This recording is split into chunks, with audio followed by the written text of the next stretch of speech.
The Chinese Navy and survey ships are increasingly lurking in the Indian Ocean region. A Chinese survey ship was recently, it had to be escorted out of Indonesia's exclusive economic zone. It was running dark, which means its automatic identification system had been switched off. What are the Chinese doing in these waters? Open source intelligence seems to indicate that the Chinese are extensively mapping the seabed. Why would they do that if it wasn't for more submarine operations in these waters?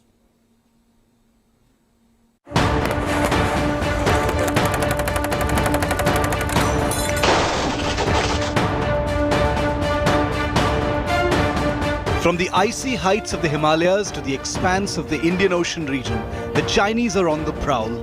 Chinese survey vessels have been making forays into the Indian Ocean region, extensively mapping the vast seabed for future submarine operations.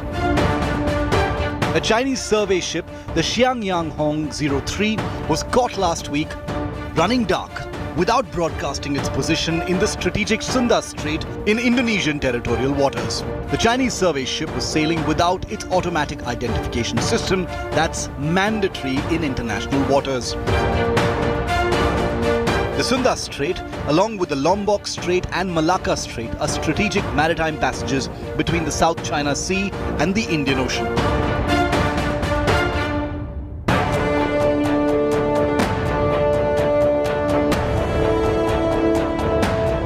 Over a fortnight ago, Indonesian fishermen found an underwater drone near the Selayar Island in its Flores Sea, pointing to Beijing's active surveillance of shipping lanes in Indonesian waters.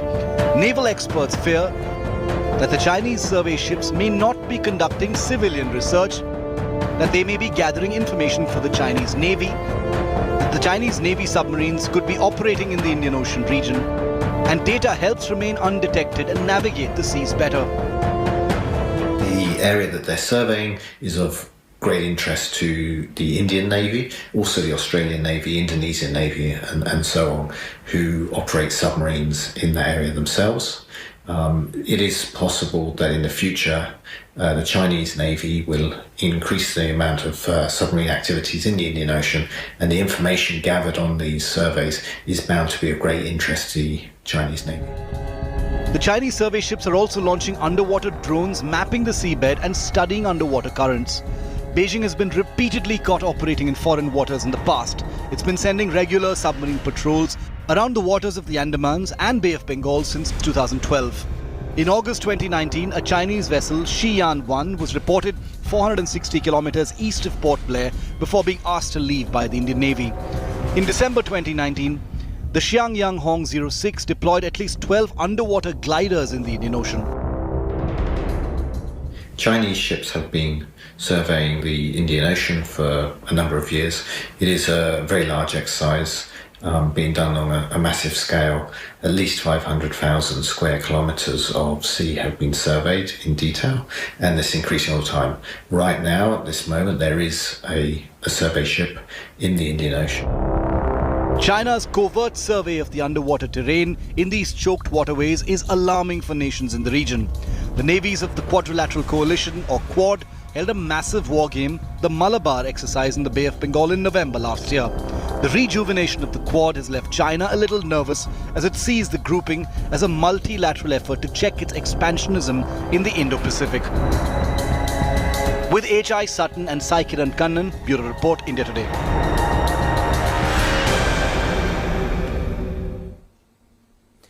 H.I. Sutton is an analyst of naval warfare and submarines open source intelligence. He joins me on the broadcast. Sai Kiran Kannan also joins me. He's an analyst of open source intelligence. And of course, Sandeep Unithan joins me on the broadcast, executive editor, India Today magazine. Mr. Sutton, join the dots. In your appreciation, these multiple forays by these survey ships, it cannot just be a civilian task.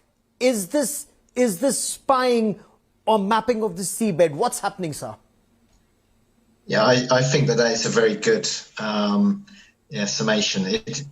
It could possibly be civilian, and it almost certainly has aspects that are civilian of interest. But the choice of location, the extent to which they're doing it, and the strategic context I think it's very reasonable to suggest that there is a strong military intention there as well.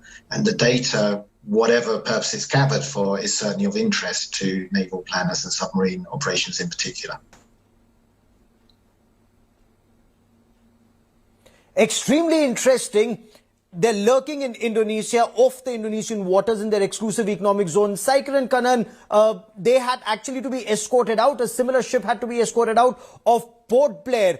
And this is where the American sensors and sonars and their deployment is a cause for concern for the Chinese. So their presence in these waters, is that a big threat? One, to the Indian Navy, to Quad navies, or the Quad navies coming together, a threat to China, sir? Yes. Yes, Gaurav. I think you hit the nail there. So it is not just about surveying the seabeds across Indian Ocean. It's also about looking at strategic points that exist in the Indian Ocean. And definitely the formation of the Quad has not been a very easy thing for China, because you're seeing all these naval superpowers in the Asian region, come together, and that itself is a very, very big, symbolic effort coming from the Quad. So not just about surveying and getting familiarized with the, the terrain in the Indian Ocean, but it's also about looking at the strategic points, because who knows what the future holds, right? So I think you are right, in assuming that. Okay. Is this just surveying, or is there more to it than meets the eye? So they're mapping this entire territory. Mr. Sutton, in your appreciation, is this also perhaps to enable their submarines to lurk around in these waters, lie undetected, figure out how they can use the subsurface area to hide in these waters? Is that even possible in today's day and age? Yes, I think that's, that is, again, very reasonable. There's, in particular, they're paying a lot of attention to where there's comparatively shallow water in the Indian Ocean, and where there's sort of the seabed is might provide some cover to submarines. Additionally, all the data they gather, especially around acoustics, so the noises in the ocean, could be very useful for their own sonar and their ability to detect other submarines as well. So there is a lot of data they're gathering, and it will help them, if they're operating in the Indian Ocean, it will definitely help them operate more stealthily and potentially be more effective at detecting other submarines. Sandeep, what are effective countermeasures that the Indian Navy can take independently, and Indian Navy and the Quad countries? Are there effective countermeasures that are already in place or that need to be taken, Sandeep? Well, Gaurav, there's nothing that you can really do about this, because all of this activity, most of this is actually happening in international waters. A lot of it is happening in our exclusive economic zones. And the incident of August 2019 was when the Chinese survey vessel was near the Andaman Islands. The Indian Navy politely asked them to leave, which they did. But the growing concern is the fact that, as your panelists mentioned, the fact is that they are surveying, they're gathering a lot of data. They are, looking, they're shaping the maritime battlefield, so to speak, for future submarine deployments. As you know, they've been deploying very actively in the Indian Ocean since 2013. There's practically a submarine every few months in the Indian Ocean. And it also helps them analyze our vulnerabilities where our submarines operate. The Sunda Straits, for instance, is one passage for submarines to transit into the Indian Ocean, between the South China Sea and the Indian Ocean. And that is one area that the Chinese would like to look at very closely. And also the fact that, that they've deployed in such large numbers, the drones in the Indian Ocean, it just tells you the fact that they are trying to understand this new ocean that they hope to be deployed in. Because, as you know, the ocean currents, salinity, sensors, weapons, they all differ from ocean to ocean. The Indian Ocean is a different ocean from the East China Sea or the Yellow Sea because of temperature. And they're trying to understand, what it would take to operate in this new battle space that they see themselves deployed in. So that is primarily the, and there's nothing that we can really do except keep a close watch as they say, on these activities, using Oh, all absolutely. the Except keep a close eye and tie with the individually Quad and countries. along with Quad countries. That's correct. Saikiran Kanan, Mr. Sutton, absolutely. And Sandeep, many thanks for joining me.